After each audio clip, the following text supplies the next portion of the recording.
Hi everyone, and welcome along to a how-to video on the lights up, lights down channel, which we haven't done for a while.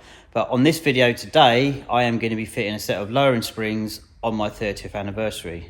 And today, in sponsorship with this video, is MX5 Parts, who have helped us out with this how-to video. And I am hoping to achieve and get rid of that gap just there, which I love the way the 30th anniversary looks.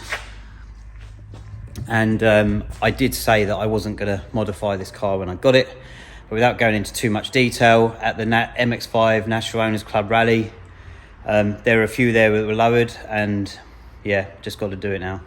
So today's video, let's lower this 30th anniversary and see how much it drops by. Should be between 30 to 35 mil with a bit of luck.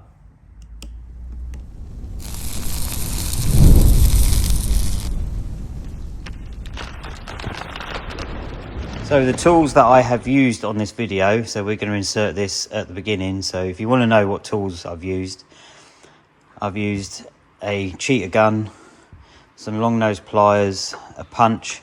Didn't really need to use that. A didn't really need to use that as well. Screwdriver just for levering the bottom of the shock in the hub to get it to the right angle. Sockets, got a 10, 12, 14 and 17. Oh damn, I think it was 6 mil Allen key. I haven't got my glasses on, but that was for the shock. I think that's 6 mil. Wrench extension, 14 mil. A short 14 mil spanner is quite handy for the tops of the struts in the boot at the back. 14 mil spanner. I've got a long 14 mil spanner here, but you don't really need a long one. 17 mil and a long 17 mil. Again, you don't need the long one. Ratchet ones will help. These are all the tools that you need to do that whole job. Okay, right.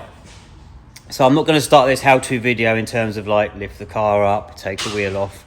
Let's start with the obvious one. Okay, if you have a ramp and you're fortunate enough to, like me, to have one, then on the ramp and get the wheels off. If not, and you're doing this at home on a driveway, one wheel at a time or two wheels at a time, and then you'll have to drop it down. So, as said, here are the springs. I should have taken the cover off. I'll come here actually. So MX5 Parts, whether you've got a Mark 1, Mark 2, Mark 3, Mark 4, they sell nearly anything and everything for them. Really good online shop, and our friends there, Brian and Andy, sort of reached out and said, yeah, let's do a how-to video. And I said I wanted to lower my 30th and thought it'd be a good how-to video. So these are the springs. There we go. There, 4 of them, 2 at the front, 2 at the back, obviously. So let's start by having a look underneath here by what we're going to do. So this is the front of the car, front shock. This is a 30th anniversary, but it has got Bilsteins. And if you haven't got Bilsteins, your shock is going to be a black one, and it doesn't matter, they're both the same. So what we are going to need to do is, if we look down here, you'll see the bottom of the shock. See that? That's a 17 mil nut and bolt there. You're going to need to undo that. Let's stick that there. This 12 mil, which will undo the bracket for the ABS. Now, my car's not that old, and I have undersealed this. So what I'm going to do is I am going to unbolt the anti-roll bar drop link, which is, oh, where is it? Come on, there it is, here. And I'm going to be undoing that. Undoing that will allow me to move the arm down a lot easier with it being connected. Failing that, if your car is from 2016 onwards, it probably isn't going to undo. I would then recommend that you actually unbolt the mountings for the anti-roll bar here, both sides, and then you'll get some more movement in that to move the bottom arm. Once you have unbolted the lower shock bolt, the ABS bracket, you're going to want to undo these two 17mm up here on the upper arm. This will allow you to pull this arm away once we have released the bolts, which are up here. So you've got, this has got a strut brace on it, which I will need to remove, which is bolted there, that side, and which would be these bolts here. So we move that out of the way, unbolt the top of the shock there, and then it will all come out. So I'm going to go ahead and get them off, and then we'll come back to this.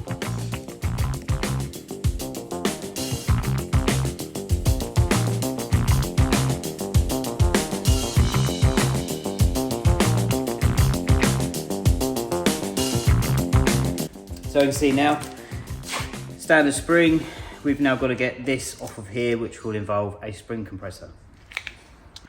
So I now have the shock spring is out of the car and it is in the spring compressor. Now, as you might be, anyone that works in a garage, it might be looking at this. Yes, it is a small itty bitty spring compressor, but we generally work on MX5s here and that's all the time, so we don't really need to have anything big here. So spring is in the compressor and I'm ready to compress the spring. Now, anyone doing this at home on the driveway or something like that, you're maybe not going to be fortunate enough to have this spring compressor or a hydraulic one. You can buy manual ones which clamp on the side of the spring and like pull it down. They're okay. Or you could probably go to your local garage. I imagine that for each shock, they'll probably do that for between maybe 10 or 15 pounds a shock, change the spring on it for you and do it that way. This is generally probably the most difficult part of the job. It's relatively easy doing it this way. You can buy the spring compressor clamp ones, but you know, they just take a little bit of time to wind up. So that's how you'll have to do this part. So I'm going to clamp this down and compress the spring. And what we'll see here is some play in the shock. You'll see it's going to lift off of, see that gap opening up. I know I shouldn't have my finger there, but so what we've now got is the springs compressed. The shock now moves in here, which allow me to unbolt this bolt at the top, which means your shock will then pull out and the spring comes away. Right, let's undo this 14mm.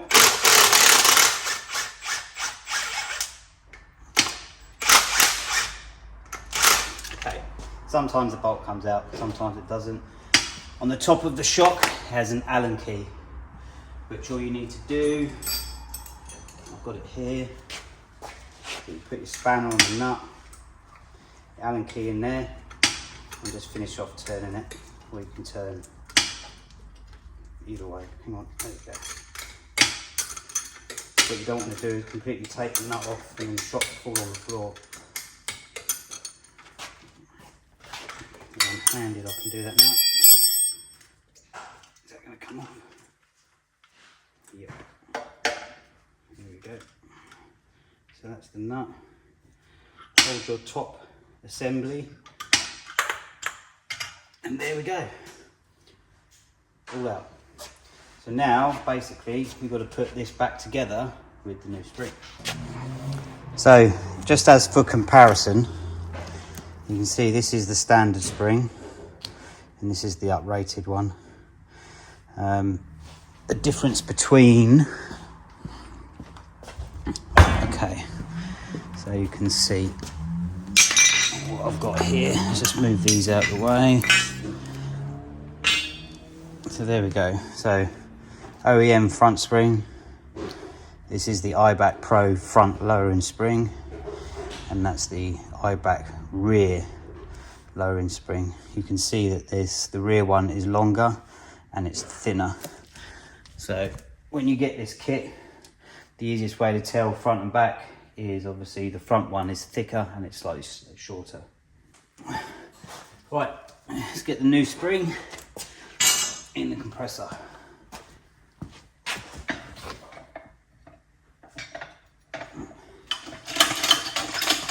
So this is a much easier job.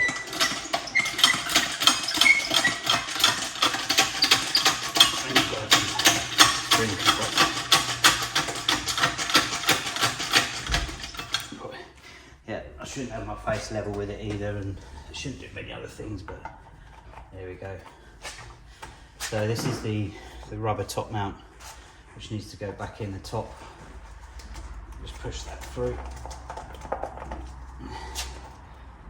You also see on the bottom here, I don't know if it comes out, you can see where the original spring sits in there. You want to put that sort of line there, right on this bit here, so it seats back in the same location.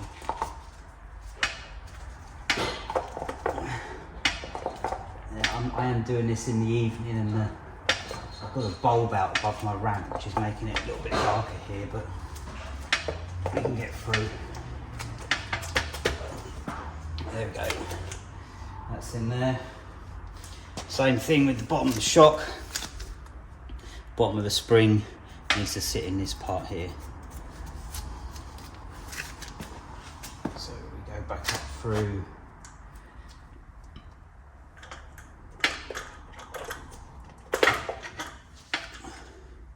There. We're poking out the top. And then pick up your top assembly, the top mount. Put that back on there. Get the screw and basically tighten that back up. Okay, right. I'm going to tighten this back up and we'll get it back on the car.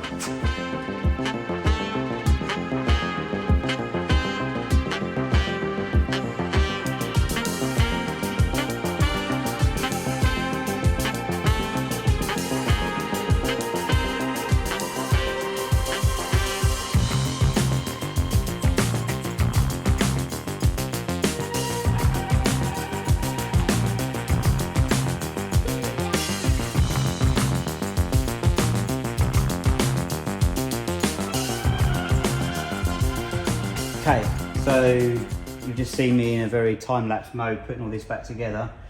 But what I will show you, what I like to do is, this is a tricky one because this is quite difficult to do if you're doing this on the driveway. It can be done, but what I like to do is preload the upper arm bolts on the wishbone to simulate the load that's already on the car. So what I've done there is used this jack pushing up on the lower arm, and what this does, it moves, you know, if I take the pressure off, you'll see what happens. If I undo this now, you'll see that drop down. So what I've done in the area of which that arm will want to sit when it's on the floor, I brought it up, and I then tightened up these two bolts here.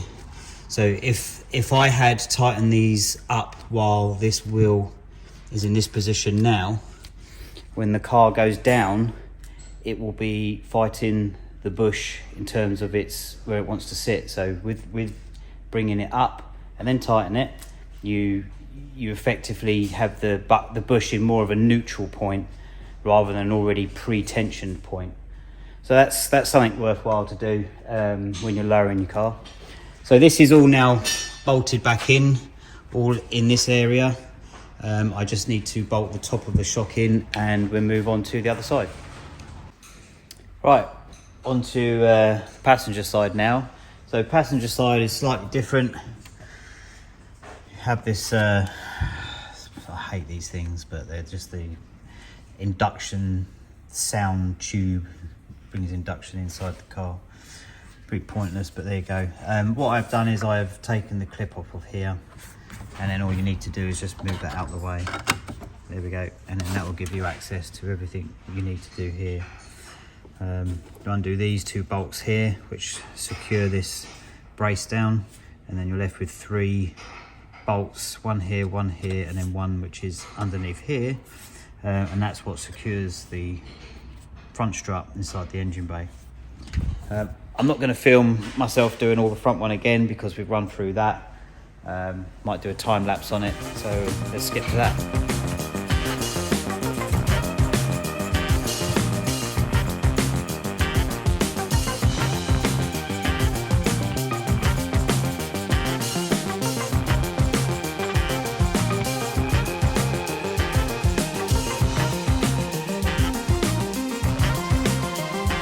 Right, so this is the rear now.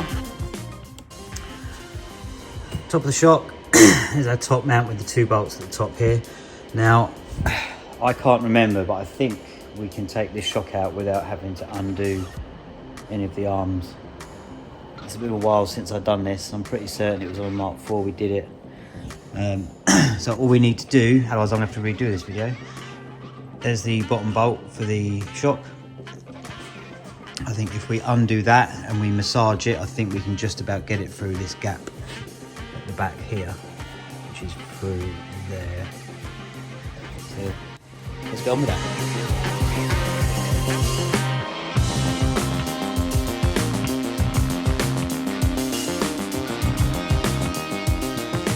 Okay, so you've just seen a quick time-lapse video of getting this shock out. So I got this shock out without undoing, let's have a look, any of the bolts on the hub. It's just the 2 top bolts up here and the lower shock mount, and then you bring it down, you can just sort of see like, okay, there where I've got a wax coating on these drive shafts where I spun it round. It was just where it's just touched it. It wasn't tight at all.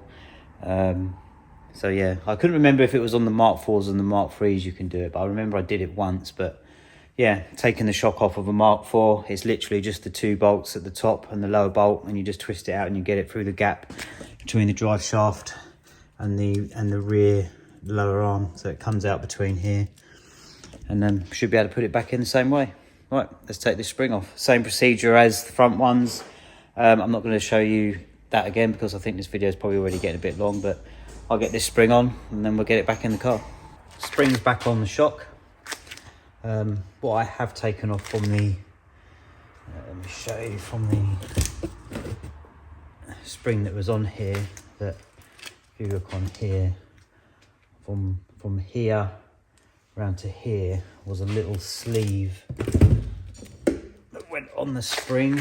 You can see it here, it's in grey, and it comes round and it's at the top here, and it's designed so when the spring's compressed, this lower part of the spring butts up to the top. So I'm guessing it's to just to stop them from touching in a way which either makes a noise or corrosion. I don't know, one of the two.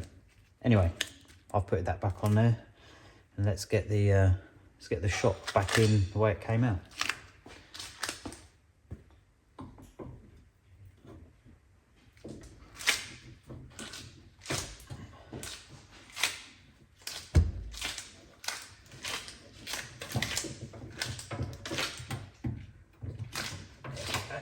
And then at that point there, it's good to get up there. So on the bottom of this shock, before it goes in, it has a captive nut on one side that wants to be facing to the front of the car. The bolt goes in that way. Right, you can get your 2 top bolts in.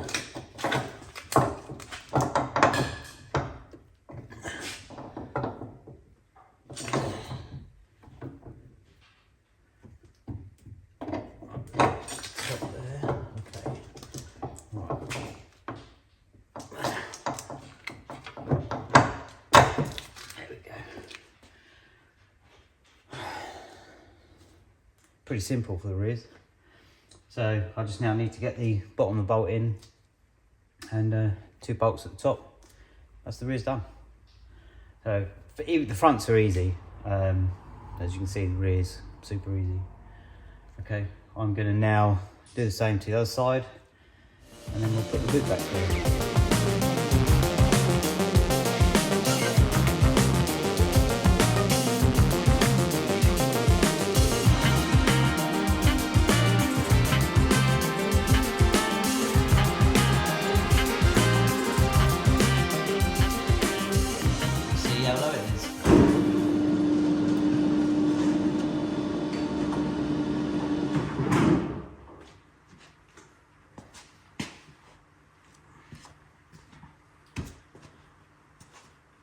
Well, from that, looks stock height. It does. Oh, the front looks a little bit lower. The back, I think it needs to move. So It's whenever you lower a car, you have to move it because the suspension isn't sitting where it wants to sit. Although when it sits on these ramps, it does help push it out.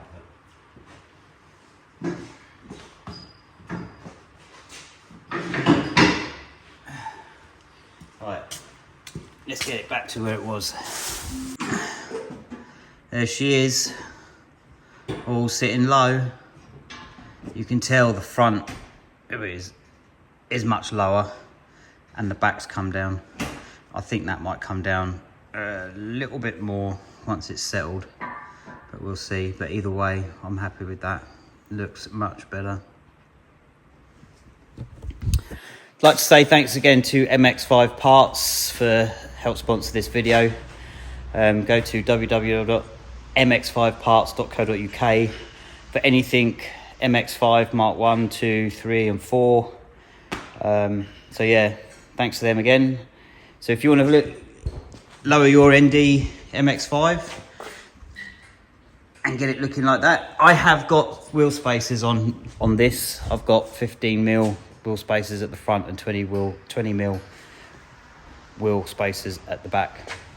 So it brings the tyres out a little bit more. But I've got the geometry done now, and if you can pick it up from there, you can see there's a bit of camber going on down the sides there.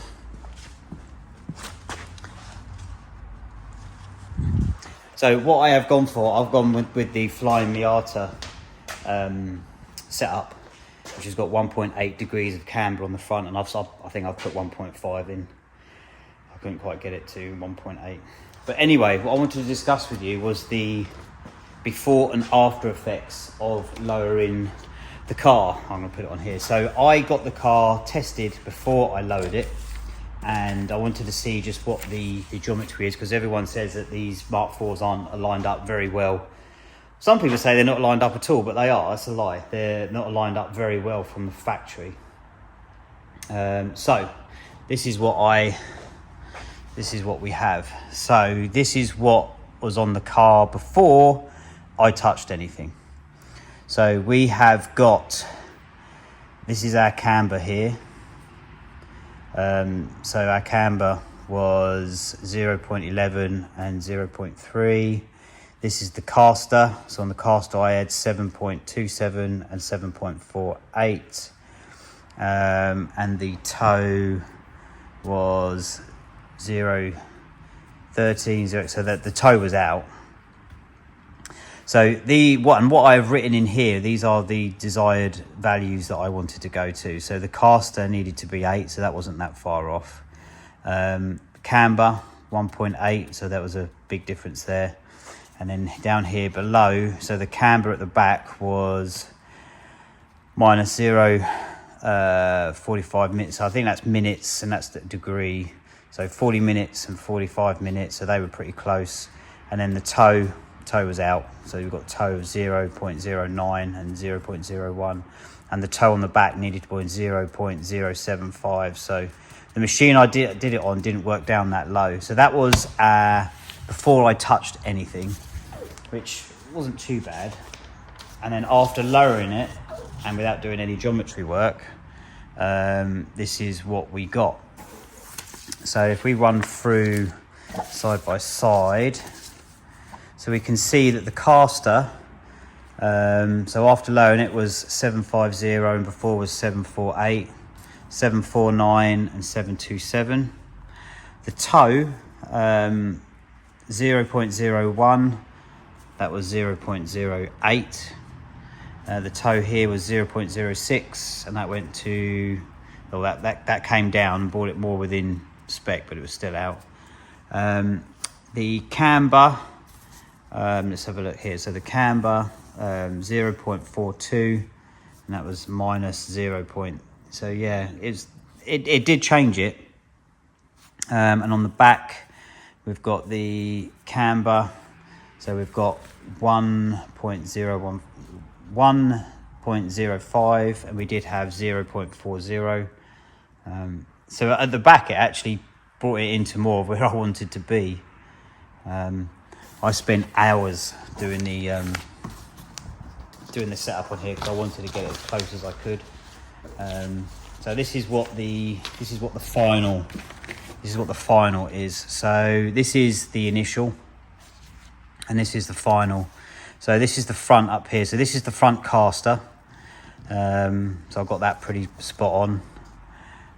This is the front camber. So I was 1.53, 1.52.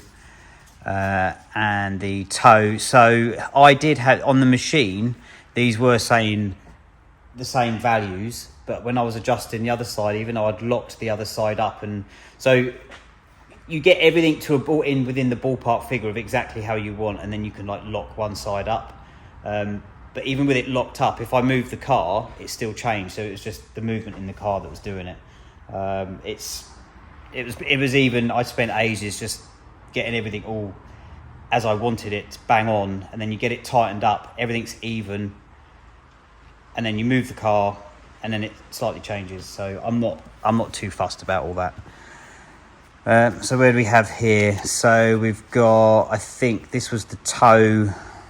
This was the toe at the back, and this was the camber at the back as well. So car seems to drive. Just drop so the car seems to drive loads better, and not only that, it's sitting much better as well. So that was just a little bit of extra info, because I always wanted to know what the difference was on the car when you lowered it, because I have had the geo done on my Mk1 and I wanted to lower it by maybe 10 mil. And took it back there and it was still within check. So it does move, but I think if you're lowering your car just by a small amount and you've already had your geo done and you're maybe only going maybe 10 mil at the most, like either way, there's probably a good chance that your geometry is all going to be in check. But these springs, they lower the car by 30 to 35 mil, so it's quite a change in what the initial setup was. But yeah, that was it. I just wanted to run through what the settings were. So if anyone is interested in getting the information for these settings that I've got, you can just get them from the Flying Miata website. Even with that camber on there, I'm dubious about tyre wear, but they sort of state that they've seen no abnormal wear in the tyres, but we'll see. If I do, I'll maybe just bring that camber in just a little bit. So yeah, okay, so thanks for watching, and we'll see you on the next how-to video. Cheers, bye-bye.